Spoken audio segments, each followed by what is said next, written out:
Salut, c'est Mix sur la chaîne Mix Studio, bienvenue dans ce nouvel épisode photographique. Alors aujourd'hui je m'attelle à une pratique que je n'ai jamais faite, c'est la photo urbex.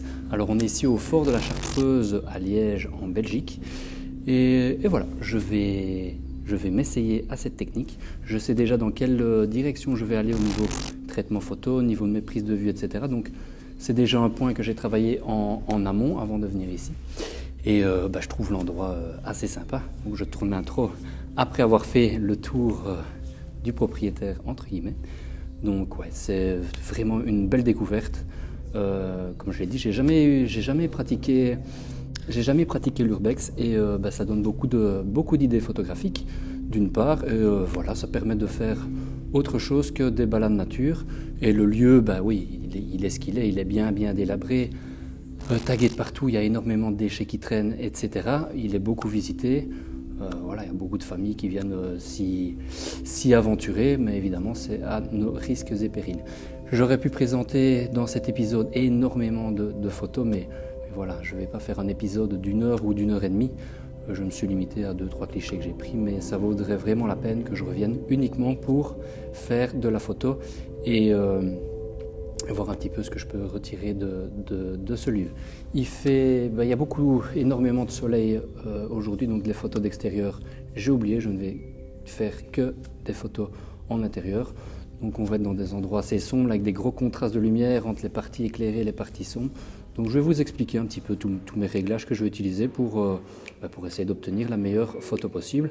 Et il y a vraiment des très chouettes photos. Donc je vous invite à rentrer dans cet épisode. Je vous rappelle que vous pouvez vous abonner à ma chaîne et activer la cloche pour être notifié dès qu'un nouvel épisode est disponible. Un petit like en sortie de vidéo, c'est toujours hyper motivant. Bien que je sois déjà motivé à vous proposer du contenu, un petit like, un petit commentaire, ça décuple ma motivation. Mon Instagram est disponible, vous êtes les bienvenus. Et voilà, c'est parti pour un nouvel épisode photo. Donc je m'attaque à l'urbex.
Je me promène un petit peu. Le lieu on découvre, c'est vraiment une première pour moi, comme je l'ai dit. Et c'est cool en vrai, franchement, c'est cool. On a fait un petit tour des lieux avant pour un petit peu repérer, voir les endroits qui étaient praticables, parce qu'il y a quand même des endroits vachement dégradés. Et je crois que c'est un petit peu irresponsable de s'y aventurer, car tout pourrait nous tomber sur la gueule. Mais voilà, donc on fait un petit tour. Je ne me suis pas encore attardé sur les prises de vue que j'allais réaliser. Je pense que ce sera dans le bâtiment qui est là-bas, un bâtiment qui a l'air d'être le bâtiment principal. C'est plutôt là que je vais m'attarder pour faire les prises de vue. Bon, j'ai un petit peu repéré sur internet, je ne suis pas le premier forcément à visiter l'endroit. Donc j'ai un petit peu vu les prises de vue qui avaient été réalisées. Il y a des trucs cool en vrai, mais voilà, je vais un petit peu moi les faire à ma sauce. Et je vous montrerai un petit peu les réglages que je vais utiliser. Je vais peut-être essayer aussi de faire un petit peu du strobisme. Donc le strobisme, j'ai pris un petit flash pour le déporter, pour pouvoir ramener des petits points de lumière à certains endroits et faire un petit peu des ambiances dark mood. Donc voilà, je continue mon petit tour et c'est parti. Un premier endroit assez cool hein, pour se mettre en jambes, c'est parfait. Ce qui est intéressant dans l'image que je vais réaliser ici, c'est la grande perspective qu'on a avec ces arrivées de lumière de part et d'autre par les parties vitrées. Hein. Il n'y a plus de vitres, on est d'accord. Mais donc on a tous ces flux lumineux qui arrivent par saccades et dans cette grande perspective et dans cette ambiance assez dark. Donc je vais faire un premier cliché. Tout simplement, voilà, comme je l'ai dit, c'est pour me mettre en jambe. Hop, je me mets en mode Live View. Ici, je suis à 35 mm. Alors, au niveau des réglages que j'ai utilisés, rien de bien compliqué. Je suis sur pied, donc j'utilise la valeur ISO la plus basse, donc je suis à 100 ISO. Au niveau du temps d'obturation, je suis à 1 seconde. Et au niveau de l'ouverture, je suis à f11. Normalement, sur ce type d'objectif, f8, c'est là que c'est le meilleur. Mais ici, j'ai vraiment envie d'avoir toute cette profondeur de champ le plus net possible. Et donc, voilà, je me mets à f11. Je me mets en mise au point manuelle. Hop. Je fais ma mise au point dans le tiers inférieur de l'image. Donc ici, j'ai volontairement décalé sur mon tiers inférieur la partie éclairée du fond. Voilà, ici, l'avant-plan, il n'y a rien d'intéressant. Par contre, toute la perspective du plafond qui est assez dark va vraiment amener sur cette partie de lumière dans l'image. Voilà, à part ça, je vais faire un premier déclenchement. Hop. C'est pas mal, le résultat est déjà pas mal. Donc j'ai oublié de rappeler, comme je suis sur un pied, il est inutile d'activer la stabilisation de votre appareil ou de l'objectif. Sinon ça va créer une confusion et vous allez avoir parfois une image avec un manque de netteté alors que vous aviez le stabilisateur d'activer. Donc quand vous êtes sur trépied, vous désactivez le stabilisateur. Je vais vérifier comme d'habitude que ma mise au point est correcte, elle est nickel et je vais aller vérifier parce que ce qui est complexe dans cette image c'est qu'on a forcément un gros contraste de lumière, on a une partie fort éclairée dans le fond et une partie tout assez sombre ici. Donc ce que je vais probablement faire, c'est faire une deuxième exposition pour exposer mes hautes lumières et me concentrer uniquement sur la partie claire dans le fond de l'image et ensuite je vais mixer les deux pour vraiment avoir une belle plage dynamique dans mon image. Donc il y a 2 secondes, j'ai mis 2 secondes au retardateur, donc ça permet d'éviter les micro-tremblements. Je vais faire une deuxième image.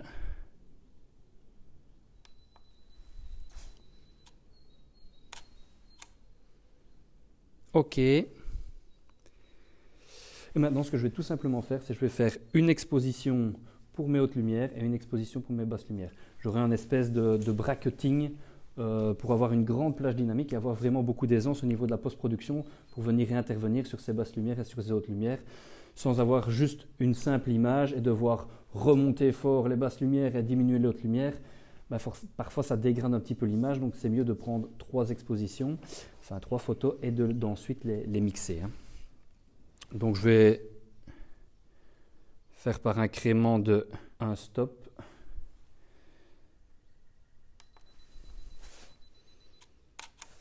Donc là, j'expose pour mes basses lumières.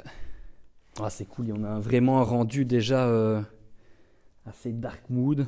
Je pense que c'est un petit peu comme ça que je vais tourner toutes les images que je vais faire ici. Déjà, pour avoir une retouche cohérente entre toutes les images que je vais réaliser aujourd'hui. Mais voilà, j'ai envie d'aller, ça colle un petit peu au thème, un endroit un peu délabré, aller dans un truc un petit peu dark mood, assez cool. J'ai tout ce qu'il me faut. Voilà le résultat final de cette première image d'échauffement.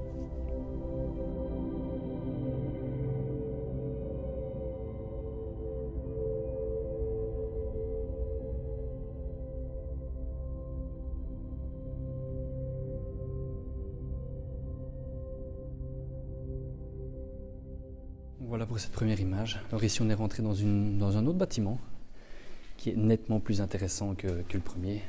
Je pense qu'on est dans la partie principale, en tout cas c'est le bâtiment le plus grand dans tous ceux qui sont abandonnés. Et je suis confronté ici au même cas de figure que la première image, c'est-à-dire un long couloir. Donc on a une belle perspective, on a des rayons de lumière qui viennent de part et d'autre. Seulement l'avantage qu'il y a ici, c'est que le couloir est beaucoup plus long et que ces rayons de lumière qui arrivent sont à équidistance. Donc on a vraiment cette échelle de profondeur dans l'image. Et on va vraiment avoir ce sentiment, bon je n'ai pas encore fait l'image, mais on aura vraiment ce sentiment d'être happé par cette image, de par sa profondeur et de par cette répétition, etc. Ça va presque créer un petit peu comme une vision un petit peu, comment on dit, Alice au pays des merveilles. Vous allez dire que je parle beaucoup de Disney, mais on va avoir cet effet un petit peu psychédélique. Donc je vais réaliser cette image, c'est parti. Donc voilà, deuxième image, donc même cas de figure que l'autre, sauf qu'ici, ouais, ça va être vraiment, elle sera nettement meilleure que la précédente. Donc, comme pour l'autre, trépied, donc j'ai retiré la stabilisation. Je suis évidemment en mode manuel, je suis à ISO 100, je suis sur trépied, donc je peux travailler avec une valeur ISO très basse. Et un temps d'obturation, là pour le moment, un peu plus presque 2 secondes. Et je me suis mis à F11, donc on a vraiment une grande profondeur de champ, donc je veux vraiment de la netteté le plus possible dans mon image. J'ai fait la mise au point quand j'ai pris mon cadre ici, plus ou moins au tiers de l'image, ce qui m'offre vraiment une belle netteté sur toute l'image. Donc j'ai vérifié que j'avais bien une netteté à l'endroit où je voulais et sur la profondeur que je souhaitais. J'ai mis un retardateur de 2 secondes. Donc, comme on est sur un temps d'obturation assez long, le fait de mettre 2 secondes, en fait, quand vous appuyez sur votre déclencheur, vous ne le sentez pas, mais ça crée des micro-vibrations.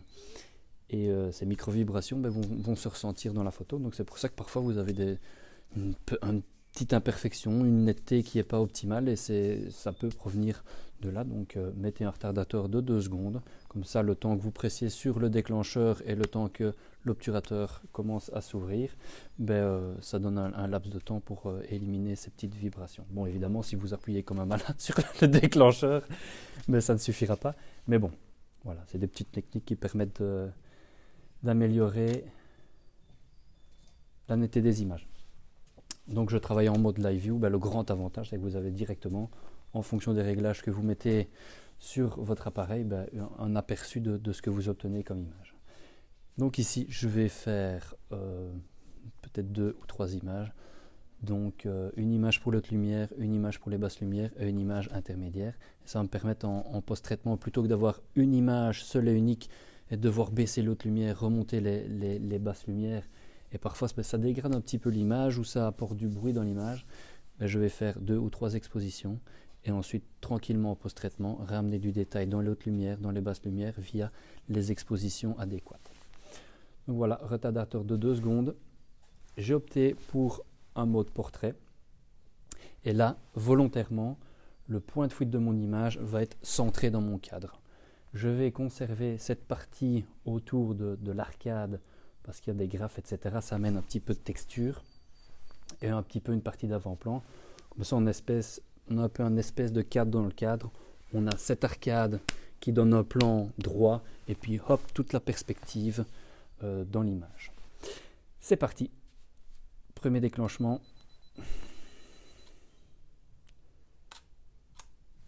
Ok. Alors, comme d'habitude, je vais vérifier que j'ai ma netteté. Nickel. Je suis nickel au niveau de la netteté. Alors, j'ai aussi volontairement cadré un petit peu plus large pour pouvoir au besoin recropper.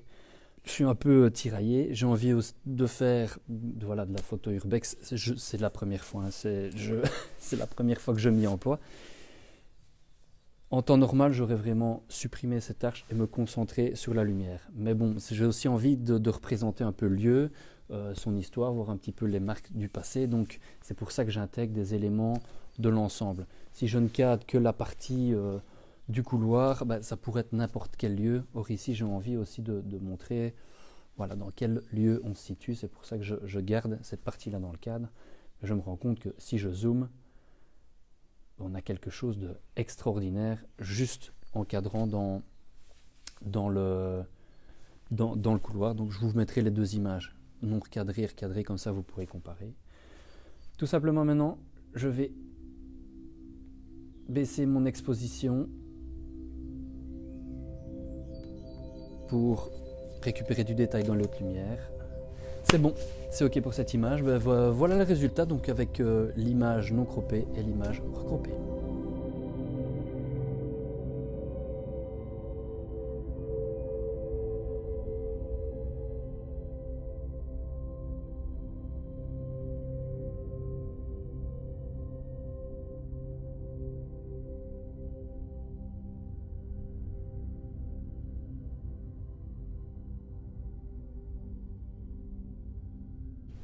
Voilà. Alors, troisième image que je vais réaliser aujourd'hui. Alors, je ne sais pas pourquoi, mais j'ai toujours envie de, pour le moment, tout centrer parfaitement et d'avoir à chaque fois une belle symétrie. C'est encore le cas ici. On a un escalier central et des escaliers sur les côtés, des parties de lumière par les baies vitrées, enfin ce qu'il en reste. Et voilà. Donc, je me suis mis parfaitement dans l'alignement de cet escalier qui a encore des parties en bois, etc. Je trouve que ça donne un petit peu de texture, c'est intéressant. Alors, je suis en mode portrait pour la simple et bonne raison que je vais faire un panoramique. En me mettant en mode paysage, je n'ai pas une focale suffisamment courte que pour prendre les parties ici. Or, j'ai envie un petit peu de cadrer plus large et de voir un petit peu en post-traitement jusqu'où je peux recadrer pour vraiment avoir toute cette belle ambiance ici dans l'image. Donc, pour faire un panoramique, il faut évidemment travailler en mode manuel. Donc, toujours je suis à ISO 100, je suis sur trépied, donc je travaille avec la valeur ISO la plus basse possible pour avoir la meilleure qualité d'image. Je suis à F11 et au niveau du temps d'obturation, je suis à 2 secondes et demie. Alors, ce que je fais, je me déplace, je suis toujours en mode live view pour avoir un aperçu en temps réel de ce que donnera ma photo. Donc je vais vérifier mon exposition sur tout mon panoramique. C'est très bien. Alors, encore une fois, je suis confronté à un cas ici où on a des zones très claires et des zones très foncées. Ça va complexifier un petit peu la manœuvre en post-traitement parce que je vais devoir faire comme une image HDR, c'est comme ça qu'on appelle les images résultant du fait d'avoir fait plusieurs expositions et avoir mixé le tout, c'est des images avec une grande plage dynamique. Donc je vais faire un premier panoramique pour exposer moyennement mon image, un deuxième panoramique pour exposer mes hautes lumières et un dernier panoramique pour exposer mes basses lumières. Ensuite je vais recomposer chaque panoramique et ensuite les resuperposer pour venir rajouter des points de lumière où j'ai envie, récupérer du détail dans les zones claires, etc. Ce que je ferai probablement en post-traitement, et ça vaudrait le coup que je vous montre un petit peu comment je fais, c'est, bon, ça manque un peu de mood ici, on a une journée ensoleillée, ça aurait été vraiment chouette d'avoir un petit peu de brouillard, etc. dehors, voilà, ça renforcerait cette image un peu abandonnée, etc. Mais c'est pas grave, en post-traitement, je vais réamener via ces points lumineux des faisceaux de lumière. Idéalement, ce serait bien d'avoir un petit fumigène ou quoi pour avoir une lumière un petit peu atmosphérique, je pense que c'est comme ça, donc qui est visible dans l'image. Mais ça, en post-traitement, il y a moyen de le faire. Et voilà. Je vais commencer à l'extrémité gauche. Alors, au niveau de la mise au point, forcément, il y a des éléments ici qui sont plus loin. Là, ils seront plus proches.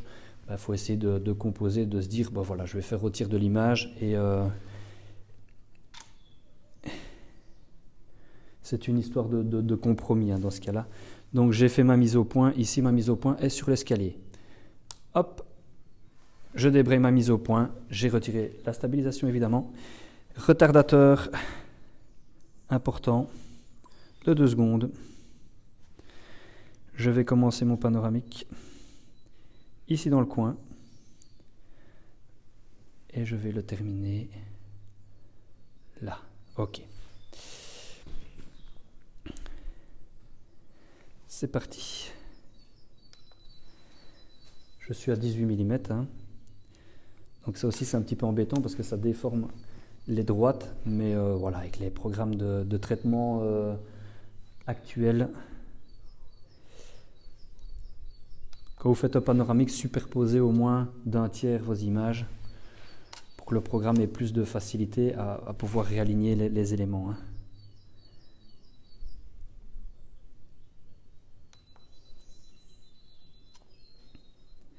Donc là, je vais avoir un panorama qui se fait en 6-7 images. Alors ce qui va être embêtant aussi forcément, c'est que ça va alourdir vachement les fichiers informatiques plutôt que d'avoir un fichier RAW ici qui pèse, je pense pour ma part c'est un 24 millions de pixels, je suis à 24 mégas ou quelque chose comme ça. Là on va avoir 7 images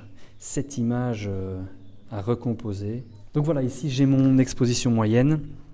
Je pense que je vais m'épargner le fait de faire une exposition pour les basses lumières. De toute façon, je vais quand même diminuer l'exposition. Donc pour cette fois-ci, je vais abandonner ceci. Ok, donc voilà, comme je disais, je vais m'épargner. Ouais, le lieu est assez bien visité. C'est ouvert hein, à vos risques et périls, mais c'est un lieu ouvert, donc on n'a pas dû resquiller ou quoi que ce soit pour pouvoir s'aventurer ici. Alors, je vais faire maintenant mon panoramique pour les basses lumières. Alors, je vais me limiter à cette partie-là parce que là, il n'y a pas de basses lumières. Et là, je vais quand même en faire une dernière, mais vraiment en me concentrant sur les très très hautes lumières.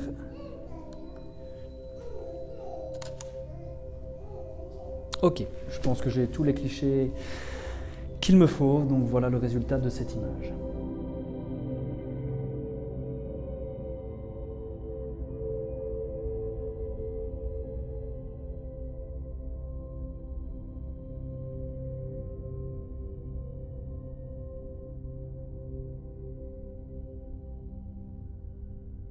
Bon, on a exploré tout le bâtiment, on était jusqu'au dernier étage et on a aperçu du toit de ce bâtiment, on a aperçu qu'il y avait un autre bâtiment là-bas plus loin qui avait l'air assez chouette, donc on va aller faire un petit tour là-bas, surtout qu'il y a l'air d'avoir un toit, mais un toit plat, donc on va un petit peu voir ce qui va s'offrir à nous dans l'autre bâtiment et je vais vous faire découvrir ça, on y va. On vient d'arriver sur le toit du bâtiment, il va falloir un petit peu se faufiler.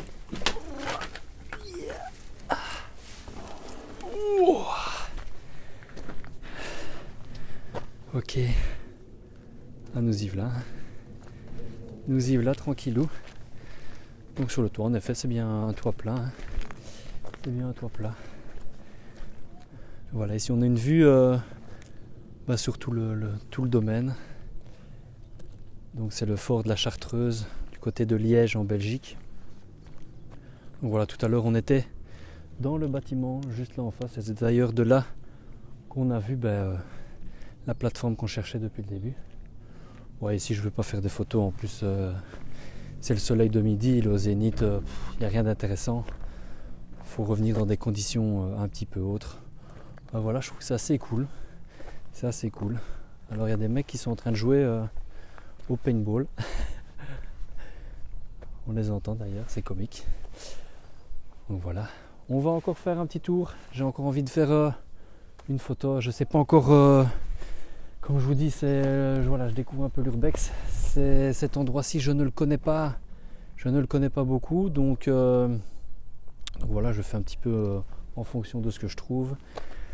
Mais je pense que ça vaut la peine. Et je dis à chaque fois ça dans mes épisodes, ça vaut la peine de revenir, de prendre son temps et juste voilà, photographier.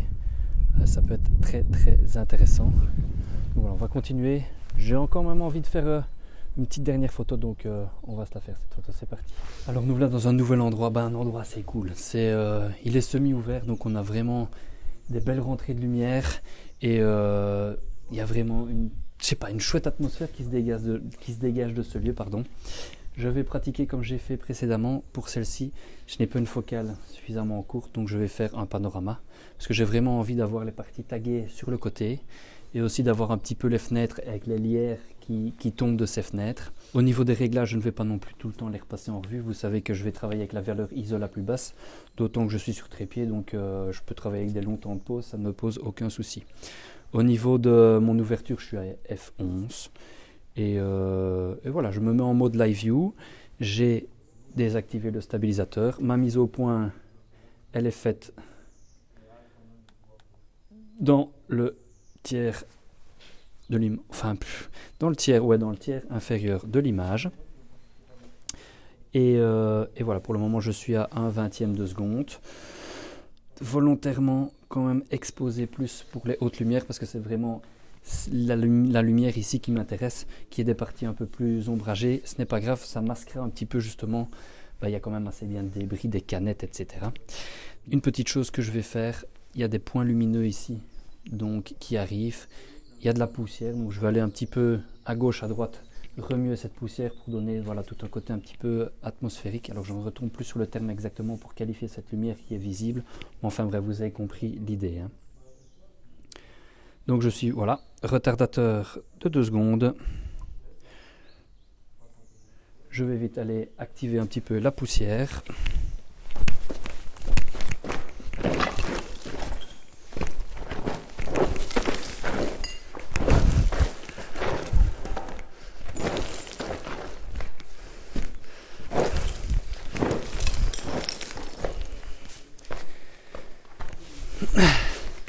Voilà, un petit peu de sport. Donc voilà, tout de suite on a une toute autre atmosphère qui se dégage. On a les pinceaux lumineux avec un peu de fumée, ça donne vraiment un super côté dans cette photo.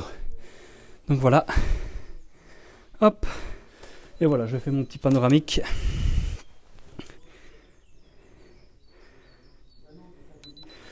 Donc je superpose toujours mes images au moins sur 1/3.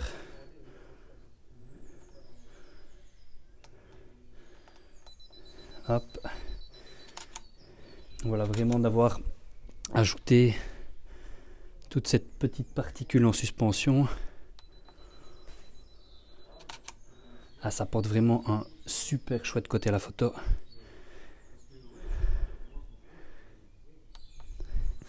Hop. Je fais une rapide visualisation. Hop. Je vais vérifier que ma mise au point est correcte. Nickel. Ben voilà, je pense que c'est bon pour cette photo qui sera probablement la dernière. Enfin, on verra bien. Donc voilà le résultat de cette prise de vue.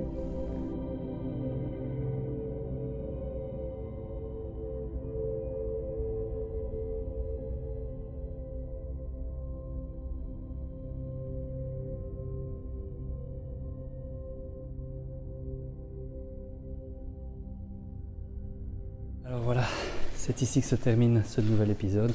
Oups, là il y a un trou. Encore merci de l'avoir suivi, franchement, quand je vois tous les retours que vous me faites, c'est tout simplement extraordinaire.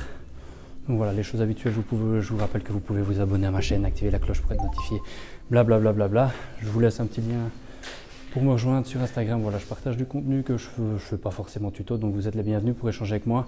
Vous partagez vos réalisations, etc. Si vous pouviez laisser un petit like en sortie de vidéo, même si je suis déjà motivé à vous proposer du contenu, ça fait toujours plaisir et ça décuple ma motivation vraiment. Donc voilà, je me suis essuyé. Je ne vais pas la couper, celle-là je vous la laisse. Je me suis essayé donc aujourd'hui à l'Urbex. Franchement, retour positif, c'était vraiment hyper cool. Et comme d'habitude dans mes épisodes, ça me donne beaucoup d'autres idées pour réaliser d'autres clichés. Parce qu'évidemment, il y a l'Urbex en tant que tel, mais ça peut créer des environnements pour faire de la photo de portrait ou autre. Donc voilà, encore une expérience enrichissante. J'espère que cet épisode vous a plu. Et en attendant, on se retrouve bientôt pour de nouvelles aventures. C'était Mix sur la chaîne Mix Studio. En attendant, observez, émerveillez-vous et immortalisez.